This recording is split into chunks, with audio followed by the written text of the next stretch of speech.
Benjamin Elijah Mays once said, "I believe everyone was born into the world through something unique and distinct." Our host has been fortunate enough to have opportunities which allowed him to discover and fulfill his unique purpose. Unfortunately, every young person has not had those same opportunities. Expanding how we understand education, building community, impacting and improving lives, promoting HBCUs, and encouraging lifelong learning. Dean Talk brings together a variety of scholars, community and business professionals, along with student leaders to discuss topics which are critical to the improvement of educational equity and equality in America. Welcome to Dean Talk. Now, your host, R. Wayne Woodson.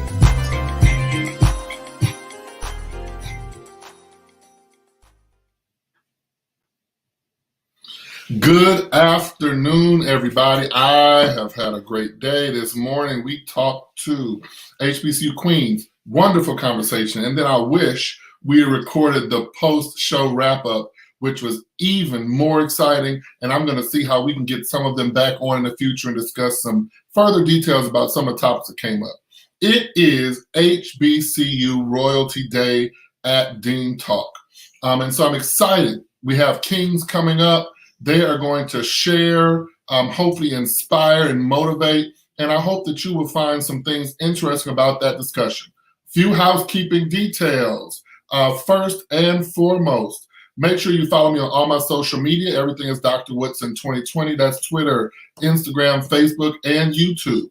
And just so you're aware, moving forward after the live shows, we're going to be pushing all of our videos to my YouTube channel and pulling them down off of Facebook. So make sure you follow me on YouTube so you can still have access to those shows. Secondly, if you are interested to become a sponsor, if you're an individual, if you own a business, an entrepreneur, and you want access to a larger audience, we have entrepreneur sponsorship packages available at every price point. Reach out to my team at info@rwaynewoodson.com, and they'll get back to you as soon as possible. And just so you're aware, each of our episodes is reaching between 3,000 and 4,000 people. So that could potentially be 3,000 or 4,000 more people that have access to what you are trying to sell or promote that you would not normally have access to. And finally, as many of you know, Java 365 has been one of our primary sponsors this year.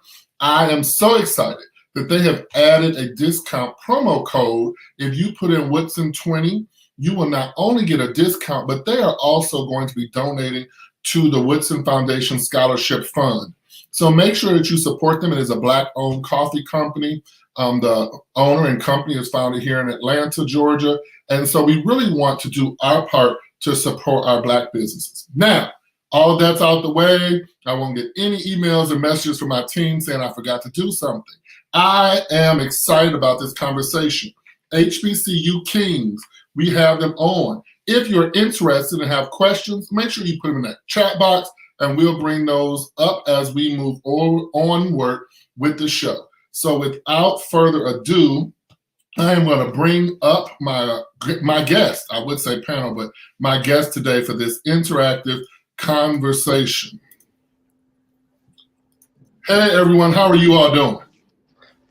What's going on? What's going on? Nothing much. Doing the work that's needed. I'm so glad to have all of you all on. We're going to start with some introductions. I will start with Mr. Weaver, Mr. Galloway, Mr. Stevens, and then Mr. Sanders. All right. Greetings, everyone. I am Michael N. Weaver Jr., hailing from the gateway city of St. Louis, Missouri. I'm a proud graduate of the Kentucky State University, where I served as not only the Student Government Association president, but as well as the 26th Mr. Kentucky State University. I'm now a graduate student at the University of Wisconsin-Madison, working on my master's in educational leadership and policy underneath Dr. Jerlando Jackson. I also work as the director of student services, or student engagement, for Woodson & Associates Higher Education Services. And I'm the program coordinator for the Retention, Advancement, and Mentoring Program with the Urban League of Greater Madison. So just excited to be here and excited to see 27 to see the legacy continue, and also to see my King brothers as well. So super excited. Thank you for having me, Dr. Woodson. No problem, Mr. Galloway. Good afternoon, everybody. I am Cameron Galloway. I am the 27th Mr. Kentucky State University. I am in my bachelor's studying social work with a minor in criminal justice. And I do plan on attending post-grad doing my master's in social work as well. Thank you all. Mr. Stevens. Good morning or evening, family. This is Cambry Stevens. I am and was formerly the Mr. Winston-Salem State University, the 46. It's crazy that we are here right now because they're about to go through campaign season one more time. What do I do now? I'm actually a banker with one of the largest banks in the nation. I am trying to discover what I want to do for my grad studies. I'm thinking about going into business because I am operating in my own business currently. I cater and I also private chef with my company Food Therapy. I'm here in the North Carolina area. I have traveled a little bit. I'm doing that. So I'm just trying to find my way in what I want to do for my career. But yeah. Mr. Sanders. All right, awesome. Hey, everybody. I hope you all can hear me. I know my Wi-Fi was going in and out a little bit. Well, my name is Brett Sanders. I attended the Virginia State University. I graduated in 2020, May of 2020. I was the Mr. Virginia State, 29th Mr. Virginia State. And right now, I work for a company called Intuit. It deals with QuickBooks, TurboTax. So if you haven't done your taxes yet, you might want to hit me up. And I also work in freight management at Home Depot. I've been working there for about a year now. So just two things that I've done and recently been doing. I just want to shout out to Food Therapy because I've had Food Therapy before from Cambry, and it is delightful. So I just want to throw it in there for you guys. Well, I'm glad to have all of you all on. I do want to take a moment to congratulate Mr. North Carolina Agricultural and Technical State University, who this week became the new Mr. HBCU. So we do want to congratulate him. I am just in shock with how these pageants and all this campaigning and stuff is going on in this virtual climate. But they're making it happen. I've been very impressed with some of these campaigns that these candidates are doing on these virtual platforms. It is not easy. When I was on a campus and I was a Royal Court advisor, it's much easier to knock on doors and ask people to vote for you than to just be on Twitter or social media. So I wish everyone much success as they're running. So let's get right down to it. So it's an open conversation. I'm not going to assign questions or call on specific people. So just fill in where you would like. The first topic that we're going to discuss is this concept where most schools had queens and escorts and now have kings, some now in the 20s and 30s, a couple of schools. But there are still some schools that don't have kings yet. So let's just discuss this concept of why kings are important on the campus as opposed to escorts, and then we'll move into some of the things that you all did or are doing in your roles. Yeah, so I actually start with that conversation because there was a little difficulty with my reign at first when I actually stepped in. Although I am the 46th Mr. WSSU, I'm actually that role had just started because we were Mr. Ram at first, which was just the escort portion of it. So when I was at the games and meeting alum, oftentimes they would be like, "Oh, hey, Taylor." She was my Miss WSSU. "Hey, Taylor." And then look at me and say, "Oh, can you take a picture of me and Taylor?" And although I had on my regalia and everything, it still was a sense of they didn't know how to approach the position. So one thing that I did was at the games or at alumni events, I made sure that I had conversations with older alum and just let them know what the position entails now, that we are more than just, an escort or arm for the queen, but we are, the face for the males at the institution. We spearhead community service. We raise money. We go out to these events to have conversations and build rapport with alums so that they can give back and so that we can all just be together as one. So there was definitely a difficult time for me at first, and there was like a kind of a respect thing that had to be put in place in a respectful way. So just some things that I did was just have those conversations because oftentimes these alum were alum when there wasn't even Mr. Ram. So we just had to have that conversation. I think to go off of what Cam was saying, I think the important thing is that the Miss is a representation of what the women on campus should be. And for a long time and for a lot of institutions, you don't have the opposite for the men. And so that's what the king represents. The king, I remember running on the platform, be the example. I think the king is what the representation of men should be like on campus. The students on your campus should want to embody who the king is because you're a king. And you should also want to encourage your male students on campus to be the king. And more importantly, sometimes we don't really see the most positive images of Black men in our lives. You may not see them in the household.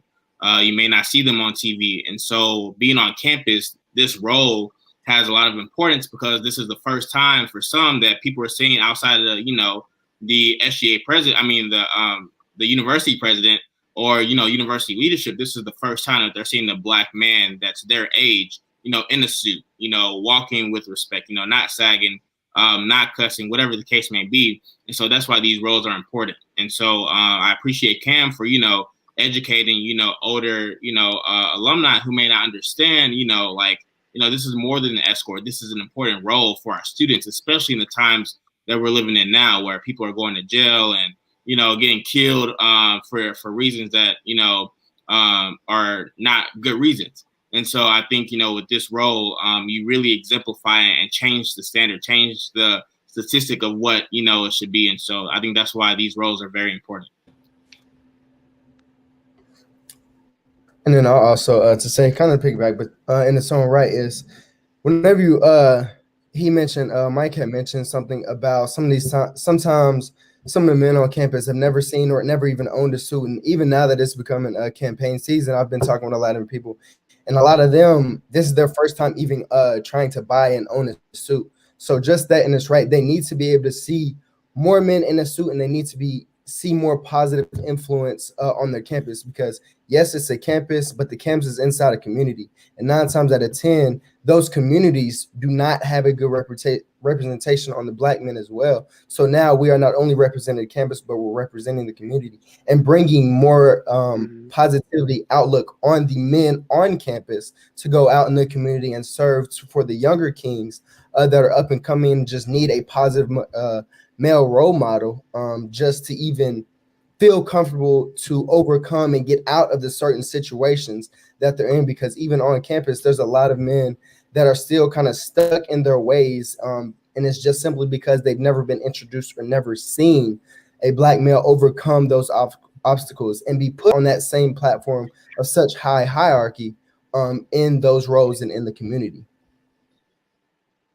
Correct. Yeah, I'll kind of piggyback off of what everyone else said. It's a role of inspiration.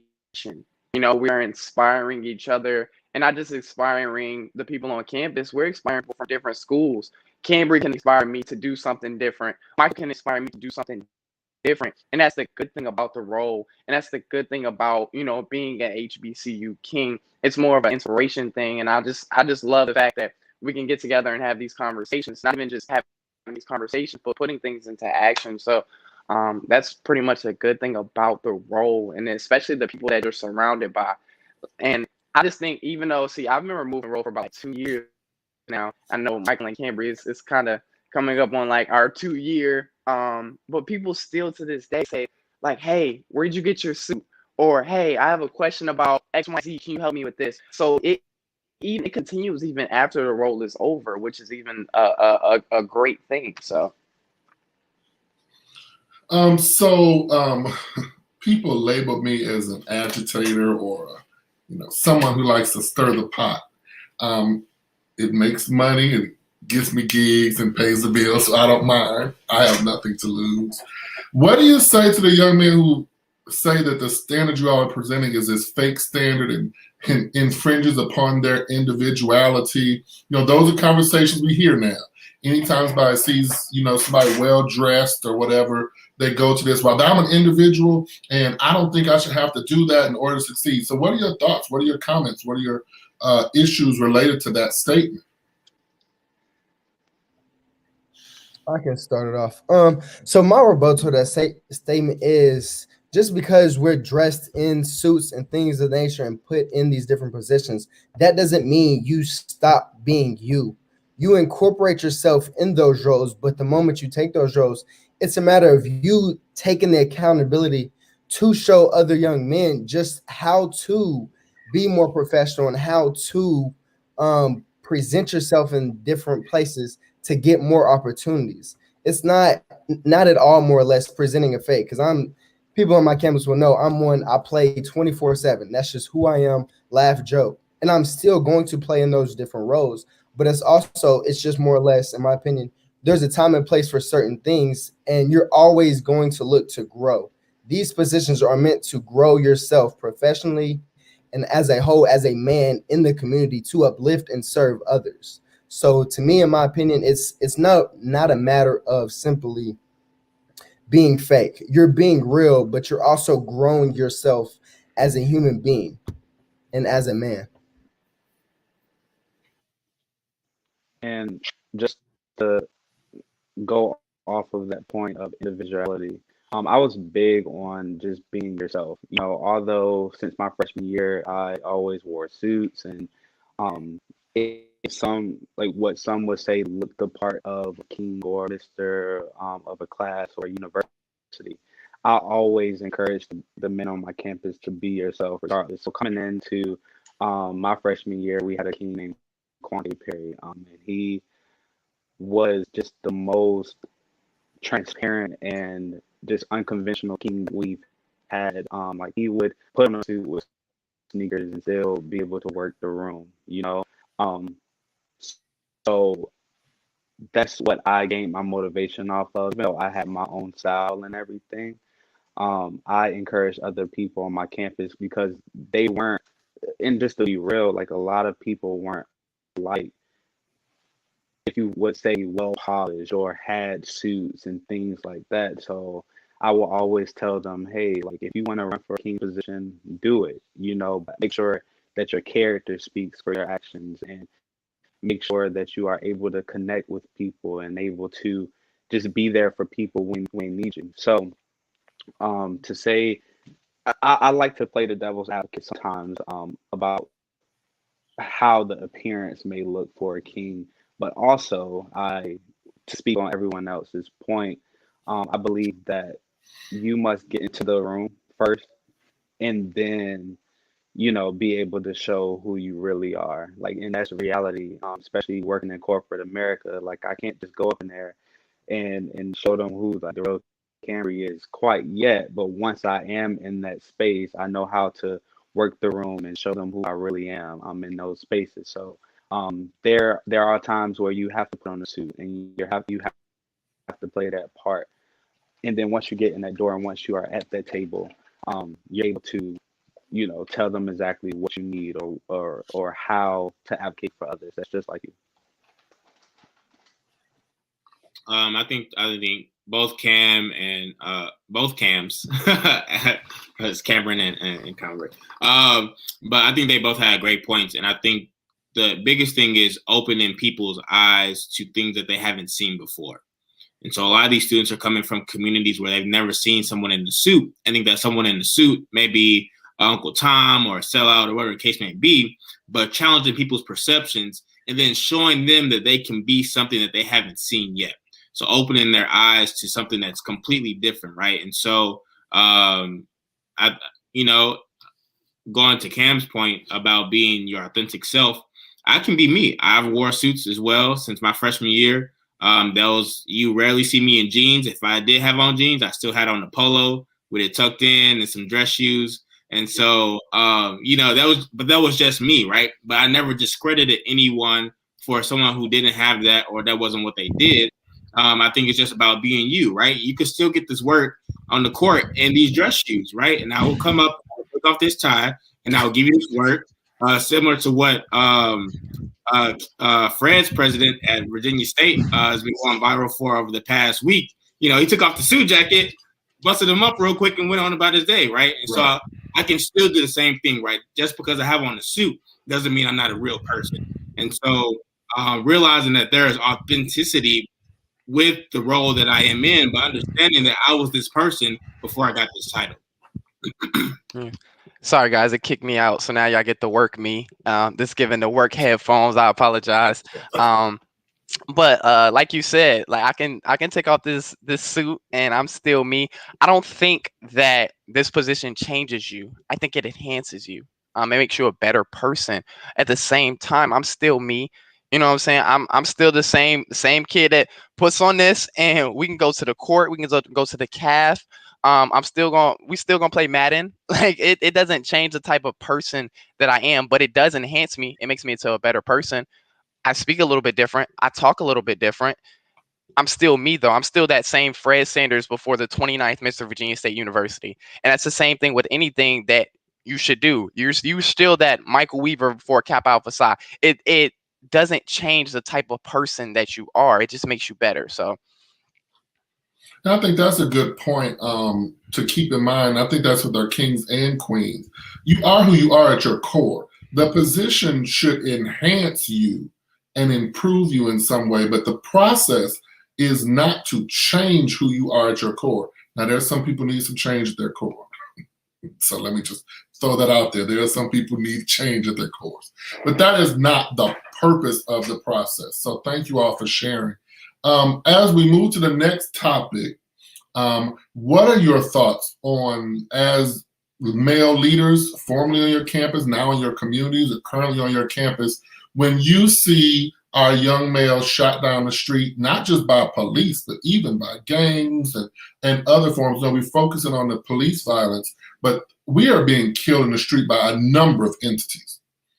What are your thoughts on that? And how do you all work to anyone, be it the community or fellow students, how do you all still portray an image of excellence while you're supporting your communities?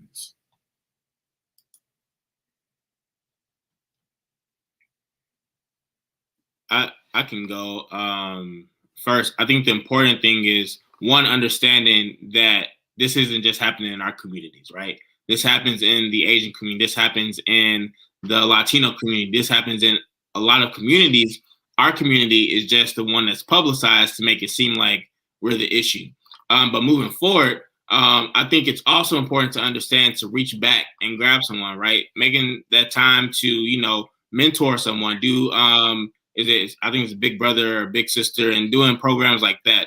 And when you're a king, doing mentoring programs, or you're working with high school students and elementary students, and don't take those things for granted, right? Going into a classroom and reading to a student, going into a classroom saying that you don't have to be like what you see outside your home every day, right? You can be a teacher, you can be a doctor. You don't have to be an athlete to make it out the hood. You don't have to be a rapper to make it out the hood. You can be whatever it is that you want to be. And I think having these talks and going back and just being the example of this is what you can do, right? And I think I had to take a look in the mirror and say, I'm out here trying to change the world, but I haven't even reached back to my brothers, my own family, right? And so it starts in the home, reaching to the people that you are, closest to, and saying like, all right, look, this is what you do. This is how I do this. I think that's the important thing, but not necessarily harping on it, not saying like, this is going to happen or you could be this. And I think just encouraging people and trying to put them into different spaces where they see I can be something more than a dead body on the street. I can be something more than a rapper or athlete. And there's nothing wrong with being a rapper or athlete. That's what you want to do that. However, you're not limited to that. You can be whatever it is that you want to be. And so I think that's one of the things that's important, is just reaching back and mentoring and being that voice in your community and in your homes.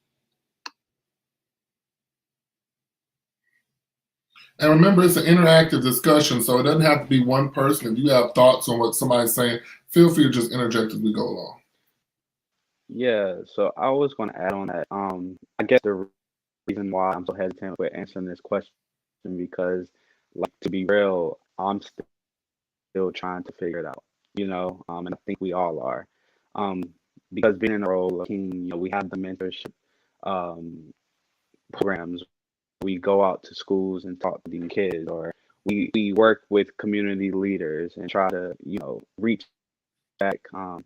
But sometimes it's just hard, because like right after you will go to that mentoring program, you will see another person that got shot or something, So I believe in collaboration. I believe in working together to reach a certain goal. I believe that we as a community have to start working together and stop necessarily having different like mentor groups or different groups or programs in the community, and let's come up with one big one, just like the Black Lives Matter movement. When everybody just said, forget it, like I'm tired of this. We all coming together, we're fighting the streets, no matter COVID is out, whatever. We're going to still fight for what's right. So I do believe that we need a movement, and I'm not saying that to have publicity. I'm not saying that to be on TV, but we need a movement because after, this Asian Day, after what's going on in Africa, what's going on here in America, it shows you that there is one particular group that the majority per se is targeting, and I believe it is time to come together. I watched Judas and the Black Messiah, and how Fred Hampton, Fred Hampton, he, with the political party of the Black Movement Party, he didn't just go to Black people. He went to, per se, rednecks, and he went to the Latinos, he went to the Asians, and he wanted them all to come together into this Black movement, into this Black Power movement, in the Black Panther movement. And they came together and they was working towards something that would have changed the world, So that's why I believe that we need to go towards, and I believe that we are starting to get there. But it's hard, and I don't have like a direct answer. And sorry if my answer probably was everywhere, but that's how I feel, And I wouldn't be real if I didn't say that, So I do believe in collaboration, and it's all coming together to try to stop this pandemic. And I believe in that too. I definitely believe in that collaboration, not just from, a certain group. It's from the young, it's from the older generation. It's all of us actually coming together to get on the same page and do something. The issue I think it is a disconnect, especially with this generation and our older generation. It's a disconnect with us because we don't like to reach out to them. It's a disconnect between them and us because why should they have to reach out to us? You see what I'm saying? So we all have to come together. I remember I did this this program, and this is when I was NPHC president. I wasn't a king, but it was called Lunch Buddies. And what I did was we took groups, and it was us, the Sigmas. It's every sorority and fraternity, and went and we sat with kids at lunchtime. And at this elementary school, it's 80% Black students, but 20% Black teachers. Mm-hmm. So the issue is, okay, it's a disconnect there because you don't know what this kid is going through at home. You just came to teach them, but you're not understanding why they're lashing out in class. I go talk to the kid, I sit with him, he's on silent lunch, and he's lashing out in class because something his mom said to him at 8 a.m. The teacher doesn't know that. So it comes for us because we're a community. We need to be able to understand exactly what's going on, not with just our youth, but understand exactly how we can literally change that. How a conversation can literally say, okay, boom, you were doing this, now stop doing this, and then you'll be better. Or why are you not paying attention in class? Like certain little things like that literally can change someone's day, not just changing their day, but change their life. They could go down a whole different path because of that. So it starts with us having a conversation, starts with us connecting, not just to the youth, but with our older generation as well.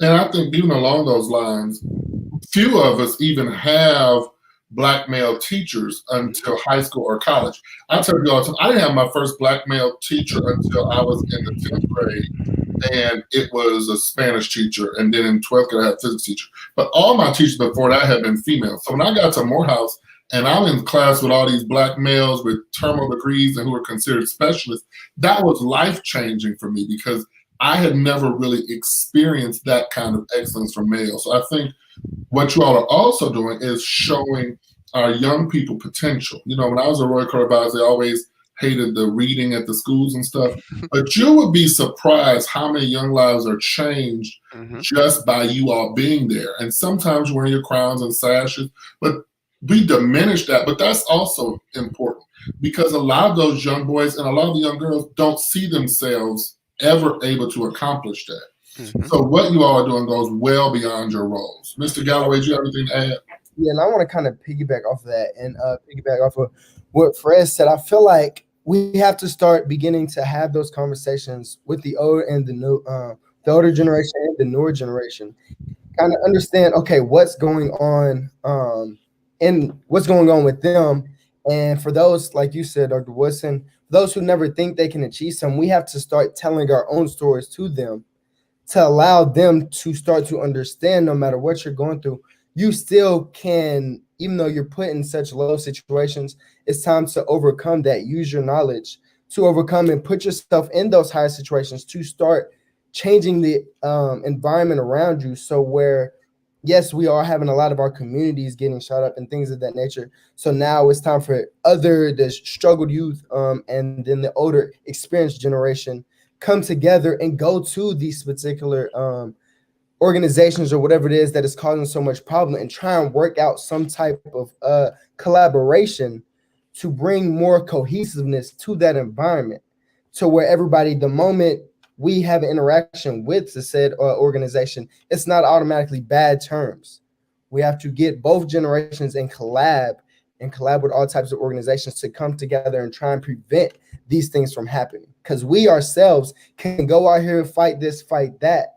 But at the end of the day, as long as we're fighting, we're not collaborating. And collaboration brings understanding, and understanding brings change. And I think to even go off of that point, the collaboration piece is critical in the sense of everybody's trying to do it for the gram right now. Everybody's trying to get that viral post, that LinkedIn post, right? Instead of just doing it for the benefit of the community that you're trying to serve. And so instead of trying to find personal gain in what we're doing, we need to be finding personal, growth in our communities. And I think what happens a lot of times is that we're like, okay, well, we want to change the world, right? And you don't go out and say, all right, I'm going to build a wall and I'm just going to build this wall just by itself, right? It's one brick at a time to build a wall. And so we have to do it like one person at a time in our communities. It's going to take some time. It's not going to happen overnight. Will we like it to happen? Yes, but it's a slow process, right?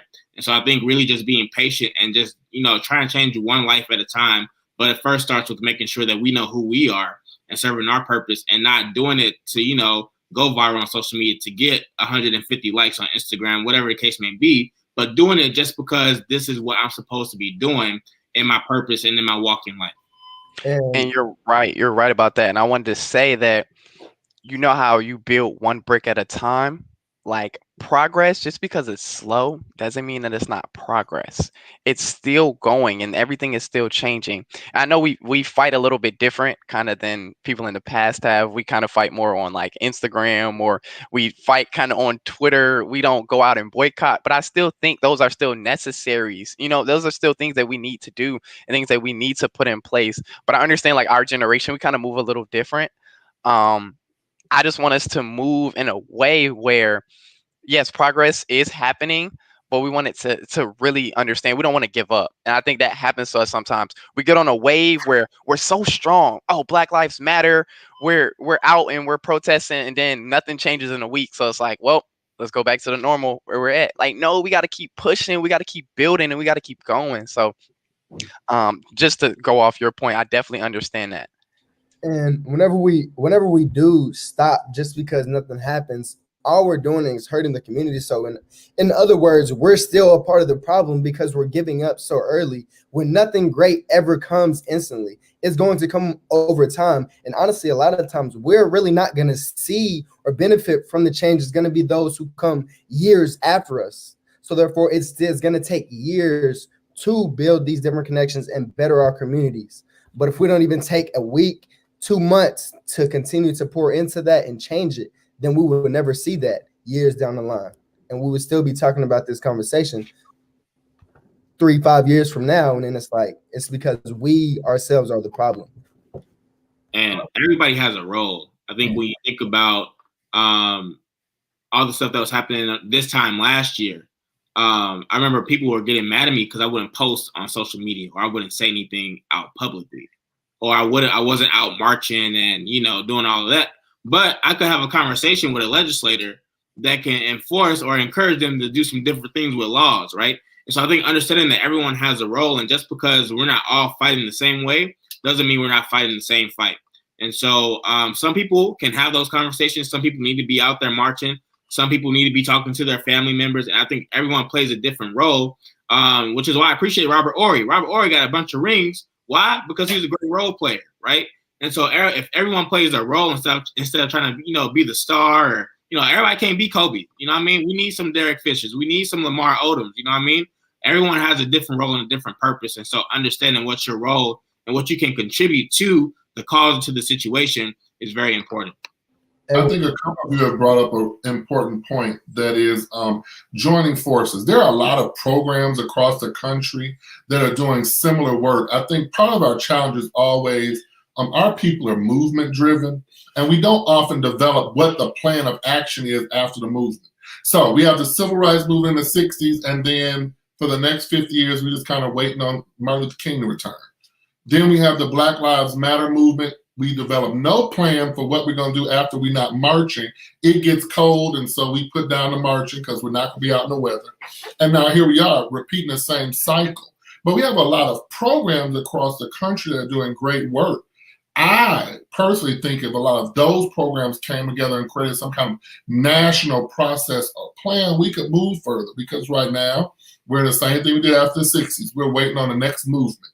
Whenever it happens, it could be another 30 years. But we have to, as all of you are saying, get out of the movement mentality, collaborate, and really make change, because the truth is most of our Black males, even who are qualified, don't go to college. Most that go to college quit because of finances, or it's just too much. But, we're also seeing this influx of our young men in jails and prisons at astronomical rates across any demographic. So clearly we need to do some kind of work to change that. So what are you all's thoughts on some real action items that could be done to begin this process? We all know it's not going to happen overnight, but what are some 1 or 2 steps that we could take as a people to really start this process on campuses and off of campuses? I would say it goes to Michael's point. First, everyone has to understand their role, but it's also a matter of start connecting with these different pieces and understanding and actually connecting these different people with the overall arching goal that you were saying, and creating an actual goal. And once everybody has their goal, then the individual people who are on the front lines and in the back, they now can connect on a mutual understanding of, this is what I'm gonna do, this is what you're gonna do, and this as a whole is really what we're trying to do. And that's just a basis level of things. And I believe that to change things, we have to start at the root and at the foundational level. Think about it. Most of our kids and Black kids, for the majority of their life, they are in school. The majority of the person that they see per day is their teacher in front of them, regardless if they look like them or not, they are in school. So a big part of just my background as a whole is definitely education. And I believe in reaching back to kids within school. So I believe that if we set up a plan of action to diminish the school to prison pipeline, and diminish the systematic placements that are in schools, from SATs to in-school suspensions to expulsions and things like that, I believe that we can definitely set a different mindset for these kids so that they can grow up and be the change agents of their community, with plans, with action, instead of driven by social media. And I definitely think that because we are in pandemic and it's all virtual now, that It can create a disadvantage for us right now because we can't really reach the kids personally one-on-one. However, I do believe there is something that we can do. So I do believe in just foundational change first and like chopping what we've been used to at the roots to create a better future. That's correct. I believe in sacrifice, not just sacrifice of time, but sacrifice of yourself to not just reach out to someone that needs help or not just say, hey, oh, I'm gonna do this because no, do it because you really want to do it. Change it because you really want to change it. If you want something changed in the public school system, write something up for it to be changed. Sacrifice a little bit of your time and get that done. I think we fail to realize that we have so many great ideas that never get off, literally never get off the desk. Why? We don't write it up. We don't plan. We don't talk about it. If I know Michael is the principal of a school, I'm going to send this by Michael. I'm going to use him as a resource. And we don't do that either. We don't use our resources. So I think it just comes with sacrifice. Like, we know what we want. Let's just go and do it. Like, get a plan of action. Everybody knows. Get that plan of action and just do it. I think Fred kind of talked about it a little bit, but holding people accountable in certain positions. And I think that positions matter. And a lot of times people will be like, well, I don't need a position. No, you don't. But however, if I'm a campus king, if I'm Mr. Kentucky State University, I have the potential because of the position I'm in to have a greater influence or a greater difference on people. And so I think really working to get into these positions of influence is very important, right? And so you can have a great program, through your local church, that's cool. But if I could have a program with a bunch of churches, or a bunch of schools, or work with the superintendent of a whole school district and not just one school, that's more important. I think that has a greater impact than just, what I can do on my own. And so really holding people accountable, using our resources is important. And then even, it doesn't have to be, starting with, a large corporation like a UNCF or a Thurgood Marshall. But I think coming together as kings and saying like, yo, Cam, like, let's do a little competition to see who can raise the most money for, a certain charity. But we're bringing awareness and we're all trying to do, the same thing. But it's just in different ways in different communities with a bigger impact. And so you really utilizing our positions of power and influence. And just to speak on just positions, as well.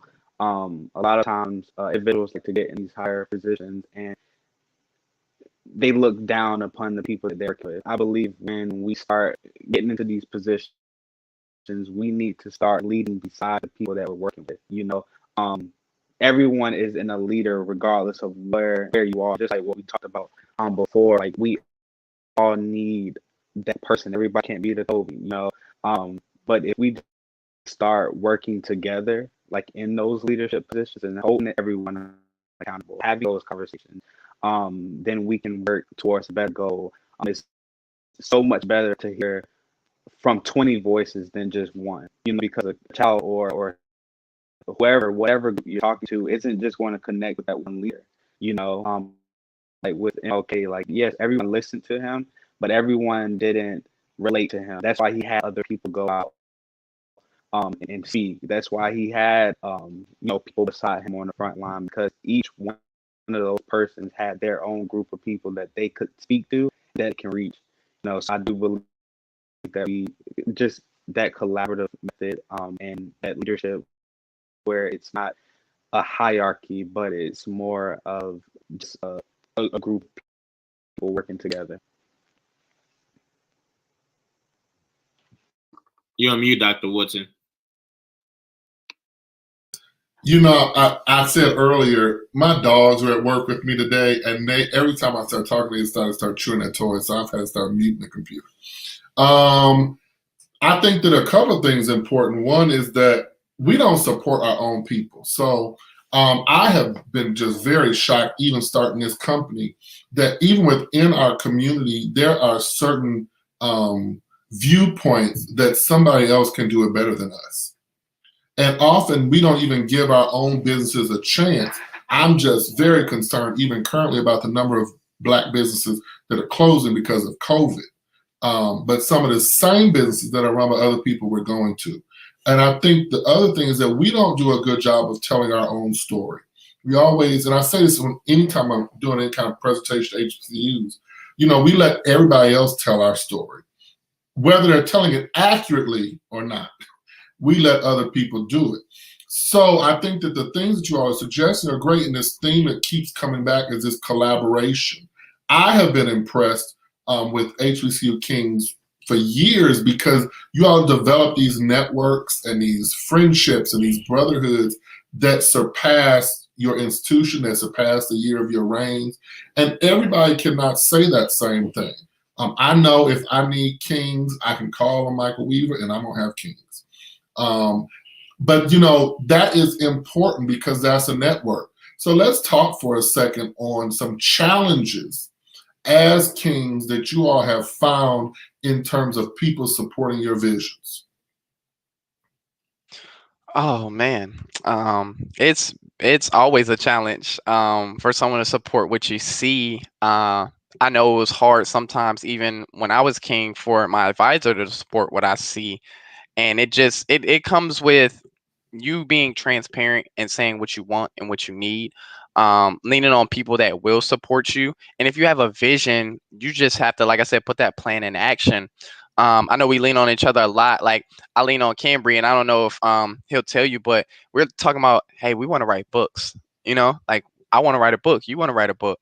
He's into cooking and he's gonna be a chef. He's like, yo, I want to do this. And I'll check on him like, yo, how many pages you wrote today? Like, what are you doing today? So it comes with that. I know Michael said accountability. It comes with accountability of each other, leaning on each other. And it comes with you just believing in yourself, believing in the vision that you do have, believe that's going to get done.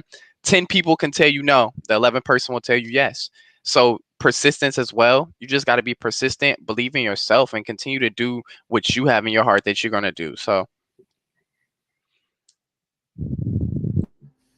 And I want to speak on that for sure. First, it just starts out some people are too worried about the specific population that you're trying to reach instead of just allowing it to reach somebody.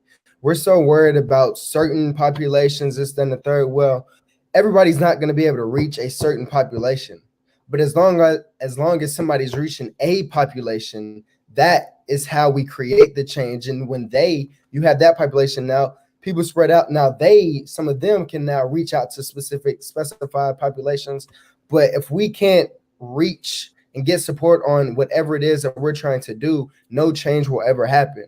And there's always going to be pushback, like you said, but it's also a matter of first you have to start believing in yourself and realizing that no matter who does or does not support me, I'm going to support myself and I'm going to do everything in my power to make sure that I am successful in whatever I do and whatever I'm trying to push forward does that. And it's going to be very stressful. People have to realize that nothing is ever going to come easy. It's going to be more stress, more and more stress. But at the end of the day, that one time that it goes through is the reward that you need to feel like, okay, yeah, this all has happened. I've had all these bad things, but now I'm starting to see the light. And that right there is going to push you more and more and more. And that is what true ambition and what true success and what true passion is going to look like. I don't know if y'all watch old movies. It's a movie called Hard Lessons with Denzel Washington when he was a principal. And Denzel was trying to take over this, revitalize this high school that is filled with gangs and drug dealers. And every day across the street, there's an old lady, and they would spray paint her fence, all the gang members and stuff. And Denzel will go across the street every day and repaint that fence completely white, no matter how much it took. If he was walking by the window in the middle of the day, he will go across the street and paint that window. And that's what you have to do as a king. And sometimes, you're going to want stuff done and it's not going to get done. You're going to want people to support you. They're not going to support you. But as long as you're still doing it, eventually someone's going to say, you know what, let me go ahead and help this boy because he's trying to do something. I may not see what it is right now, but I'm going to support him because he's willing and he's persistent. And I think when you do that, you gain the respect of your campus leaders, your campus administrators, And I tell people all the time, it's hard to be a campus leader on campus if you haven't built relationships with university leadership. I'm so incredibly thankful for my relationships with the Vice President of Student Affairs or Provost Yates or with President Brown, because they see, all right, he's serious, right? We have a relationship, and I know he's not about to be up here and embarrass me. And so let me at least help him out, because I know he's going to, at the end of the day, make our institution look good, which makes me look good as a university president or a university leader. And so ensuring that, you've built a rapport for yourself and you've done the work yourself before you go and ask for help without even trying. And so I always think about hard lessons. Just keep painting that fence white. It's going to get dirty. People going to keep spray painting over it, but you got to keep painting that fence until it's, until people, get the picture. Michael, I love that analogy with the fence. So I'm gonna definitely take that. I want to actually watch that movie too. But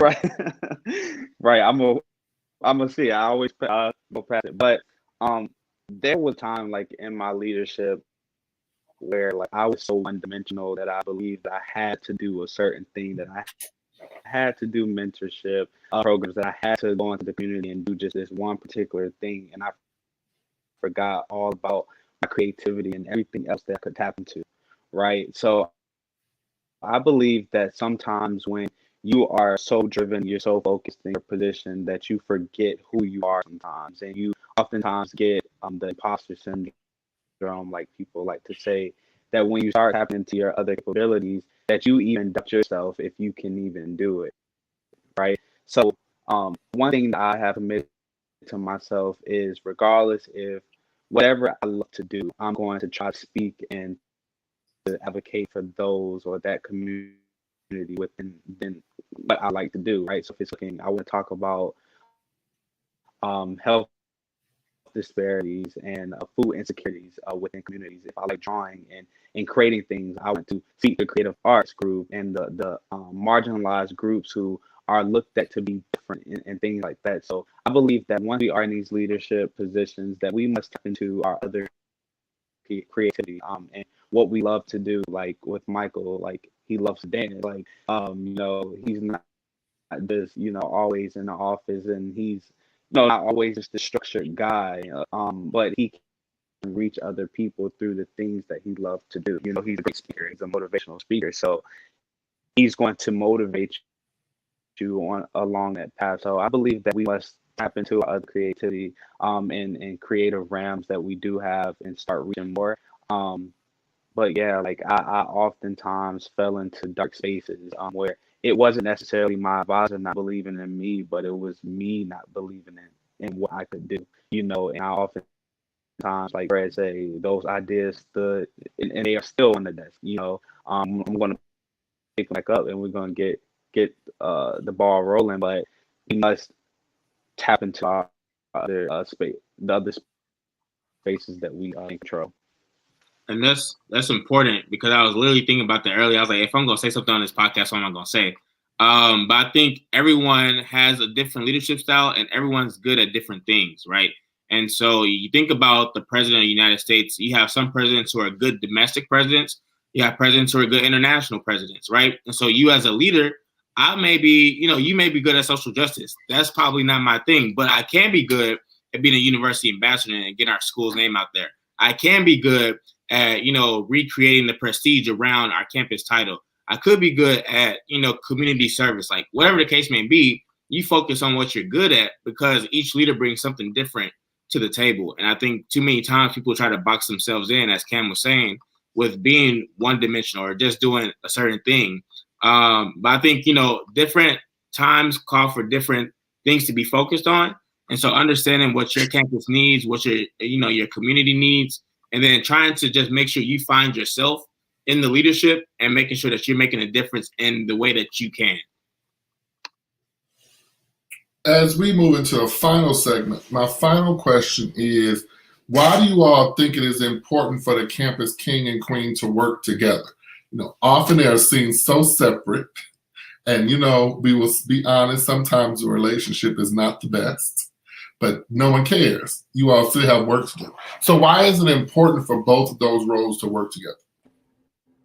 I'll go first on that one. I'll say the reason why it's so critical is because at the end of the day, you both have so much going on. You both have to realize that y'all are there, y'all are individualized, and one is, my apologies, one is in regards to women, one is in regards to males. But overall, your jobs are to impact the campus. If you cannot impact the campus together, then you're not being a queen, you're not being a king, you're simply being an individual. And I feel like the best thing to do is to be collaborative on a lot of different things and support each other. Because like Cam was saying, we often get in our own heads whenever we're pushing certain things. But that's when my queen, she can come along and be like, yeah, this and the third may be hard, but you can do it. Or maybe you can approach it in this direction. It's always going to be better to have two minds than it is one, because you're bringing an outside point of view in to sharpen your original idea. Right. And you're totally correct. And before I say this, I want to tell you I love my queen. My queen is my queen. I love her to death. But a lot of times we had misunderstandings. We had times where we're not on the same page. Our leadership styles were different. She's more of a artist. She leads through theater. And I don't know if y'all have ever seen my queen. She's a beast. Like when she gets on that stage and opens her mouth, she is captivating. Like she's one of the best speakers I've ever seen. I lead, I think, more through, hey, we have stuff to do. Let's do it. I'm that leader that's like, hey, I'm talking to everybody. She's more on the shy side. So we disagreed. But it was important for us to get together because she captivated an audience that I can never reach. I can never reach people that understood things through art, that understood things through acting. She did plays, like, so she reached a different audience than I did. But with us working together, we got to reach the bigger picture. And that was the good thing about it, is that, okay, we might disagree on this. We might not understand our points. But if we sit and say, okay, this is the bigger picture. We're trying to reach a grander audience of people. You can reach this target audience and I can reach this target audience. We get on the same page and now we're moving mountains. So that's the whole good thing. And it's important, to understand that. It's important to say, okay, let me put my pride aside a little bit for a second, because we all have that little pride and it's like, okay, let me put this aside for a second and understand exactly what you're saying. And understand exactly. And now it's time for you to understand what I'm saying. So like, I love my queen to death. And of course, like, you're going to have your problems. You're going to have your moments where it's like, I'm over it. I'm just over it. But as long as you guys understand exactly where you're coming from, you understand exactly what position you're trying to get into. And I tell people all the time, write down exactly what you want. When you write it down, you're solidifying this is exactly what it is, because you can think about it, you can tell someone else about it, but when it's written down on that paper, you know exactly what's going on and what's exactly in your head. So, yeah, I do want to shout out that I love my queen though, love her to death. The 90th Miss Kentucky State University, Blake Scott. Oh man, you talk about yin and yang, but we were but what I appreciate about Blake, and we were more similar than we realized at the time. But what I appreciated about Blake was that we both agreed, you do your thing, I'm gonna do my thing, but we're gonna support each other at the end of the day. I think understanding, like, I'm not gonna get in your way because you want to do this. You do that, I'm gonna support you, and I'm gonna be over here doing my thing. And I think that's what works. And sometimes that works better than trying to do every single thing together, right? And still just showing support. Just because your name's not on an event or you're not co-hosting doesn't mean that you can't support your king or your queen in that way. And so that's what I really appreciated about me and Blake's reign. Was it was more so like, I'm not gonna get in your way. I'm not gonna get in your way, but we still gonna rock the house together. And so I think when we did come together, it was great because we had a respect and appreciation for what each other could do. And similar to what Fred was saying, Blake connected more with the people that weren't as outgoing. She connected with the people that were kind of shy or kind of in their shell. I was the one connecting with, I was the one out there, doing the speeches and doing the dances and all of that. And we just connected. We had to find our different ways that we connected with people. And so we all have our strengths and we all have our weaknesses. And I think that where I had strengths in, she may have had a weakness, but where I may have had a weakness, she had strength in. And recognizing that and understanding, like, okay, this is how we do this together. But when we come together, we can rock the house, we can rock the show. But individually, if we're doing events, you know, you got your way, I got my way. I'm gonna support you. I'm gonna hold you down. But I think I always say like first 60 to 90 days with your queen is always the roughest, because y'all think y'all gonna work well together, then y'all get into it. Well, I want my coordination to be like this. Well, I want to do this. And it's just a growing period. But at the end of the day, you learn like and appreciate like, okay, we work well together like this. We look to, you know, like you would never know that me and Blake had gotten into an argument because we would walk into that football game, that basketball game, that event, and shut the house down. And then afterwards to be like, all right, well, this is what we got to do and figure this out. And so I think really just understanding how y'all work well together. And that's how it should be. It should be like we're a group. I know me and my queen, we get into a little argument. We come back the next day. I got Krispy Kreme donuts. Like, you can't be mad at me. I got Krispy Kreme donuts. Like, and that's how it works. Like, we're a family. You know, we're gonna get into those arguments. We're gonna get into these little situations where we don't necessarily agree. At the same time, though, we're both moving for that same purpose, and we're both moving forward to try to reach this goal. So.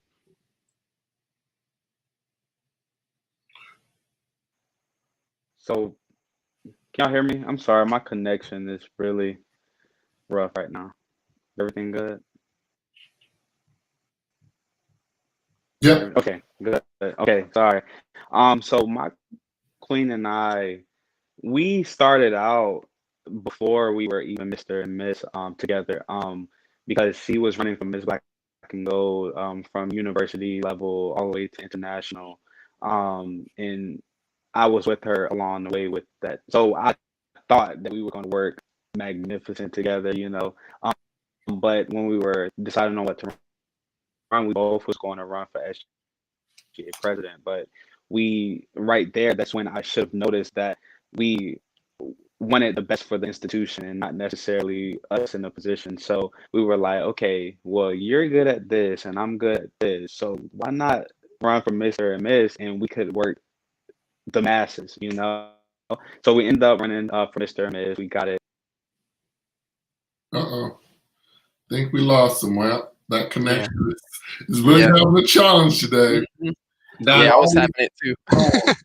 With all these forms, I'm not surprised. I want to add one thing. I think the important thing is when you're working with your queen and you're co-leading your court. I think oftentimes we forget about the court aspect. You're co-leading. You have to make sure that, you know, there are going to be times when your court likes one person more than the other, but making sure that doesn't defer or deflect the relationship between, you know, the king and the queen, right? And so understanding like how do we lead together and making sure that there's still respect for both parties, even though you may like one person more than the other, but making sure that the person feels like they still have something to contribute to the group.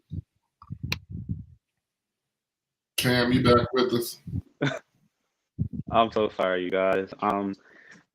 But yeah, just hopping back where I was. We ended up running together, but we had to work in student orientation together. We fought every day. So after going through that stage and then having to be in our roles, we worked perfectly together. She could finish my sentences. Oftentimes I will forget like mid sentence on the stage what to say. She will finish it right there. But we learned to work together. We learned to love each other. And to this day, we talk every day. That is literally my best friend in the whole wide world. So I just encourage people to build those relationships with people, even if you don't really get along at first, but make sure that y'all talk it out. Make sure that y'all know each other's dynamics so that you're able to work together or work the masses. And like Fred was saying, his queen, she is good with the arts and with creatives and things, and Fred is just good at almost everything. So with them just working together, it is, you know, it was a great dynamic. But I love my queen. We work exceptionally well together. I like to say to the point where we're even thinking about being business partners with something in the future. So yeah, like I love Taylor. So as we move into the final segment, what are your final thoughts for the people who are currently watching, the people who will be watching, potential people who are interested in these positions? So what are your final thoughts? We'll start with Mr. Weaver, and then Mr. Sanders, Mr. Stevens, and then Mr. Galloway. For anyone that is thinking about running or currently, in the rain or entering their rain, I do a session called Strung Out on Clout. So don't do it for the gram. Don't do it for, the Instagram followers, don't do it, for, trying to go viral on Twitter or whatever the case may be. Do it because you genuinely care about your campus. Do it because you are selfless in the sense of you want to see the people on your campus be better. You want them to have a better experience because you were able to do some things and work some magic through your position and through your reign. And so, and always remember that you are a king before and after that reign, right? When the crown, when the lights are turned off, when you back at home, you are still a king, no matter what the case may be. And so, but make sure that when you do this, understand the role that you have, understand the responsibility that you have, understand that, it's going to be times when nobody cares about your feelings because you chose to sign up for this position. You chose to lead, right? And a lot of times, when you're a leader, you're put on the back burner personally. And so make sure you take time for yourself in that. Make sure you make sure you do that. Make sure you take a break and take some rest. But understand that you signed up for this, right? And so you can't complain when you get what you prayed for. So if you're complaining that everybody hitting you up, you getting emails at 3-4 o'clock in the morning, you saying, you got a last minute, hey, can you come speak here? Can you come do this, right? This is what you signed up for. But understand that in what you're doing, in all the stress that you may have, or you may be overwhelmed or wanting to quit, understand that you are changing somebody's life because you are in this role. You are impacting someone. You are inspiring someone. And so never take it for granted that you have this crown, this sash, this medallion, whatever the case may be, and understand that you have a purpose and that you are changing at least one person's life in what you're doing. Yeah, that's correct. And I just want to say, if you are, in the realms of about to become an HBCU king or running to be an HBCU king, or just even thinking about being an HBCU king, do it. Why not? Like, what do you have to lose? And then when you do it, take that pressure and remember that pressure is a privilege. Like, it's a privilege to have that on you. I watched this this show on Netflix. It's called The Playbook. I don't know if anyone's seen it, but it's different coaches and they're talking about exactly their leadership styles. They have rules on what they go by. And one thing that I watched was Doc Rivers. I love basketball, but I watched Doc Rivers version. And that's one thing Doc Rivers was really saying, that like he had a whole bunch of pressure on him. He couldn't get through to a lot of things, but he took that in stride, and now he's an NBA champion coach. And you have to realize, like, not everything is going to be perfect. Not everything is going to go the way you want it to go. At the same time, though, if you keep that persistence and you keep pushing, you can do it. Becoming the HBCU king, I think, was one of the most difficult things that I had done up until that time, before going into the workforce and everything. And I think it was difficult because I didn't understand that, hey, I'm going to have pressure. Somebody's going to lean on me for this. Someone's watching me for this. At the same time, though, it makes me a better person than I am way back then. I'm a totally different person, and that's okay. It's okay to change into a better person. And I know a lot of people talk about like change is hard and becoming a different person is difficult. Yes, but it's all for the better. It's all going to make you better. So like I said, stay persistent. Be okay with change. Like, it's okay to be uncomfortable. That what makes you a better person. And if you do need to lean on people, I know some good guys in here that you can lean on. Like I said, I lean on Cambry anytime I need to. I'll lean on Michael. Hey, Michael, I need X, Y, and Z. So that's just really it. And to everybody that is running or in the future thinking about running, like I said, do it. Just do it.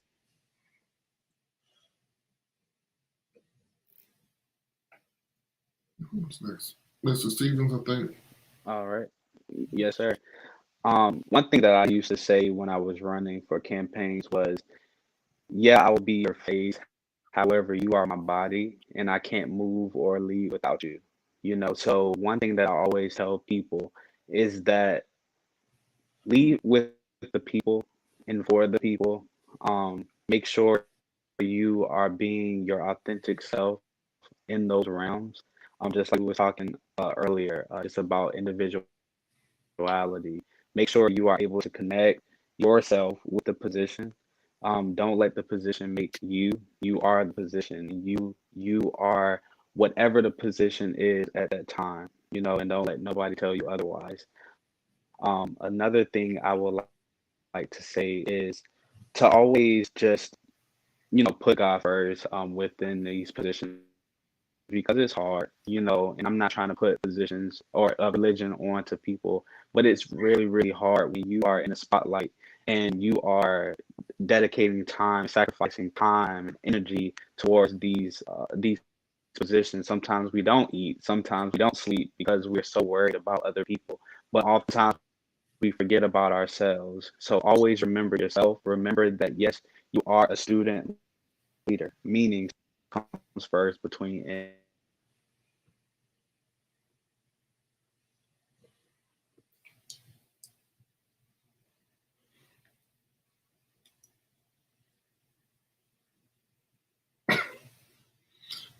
Cam, you're muted.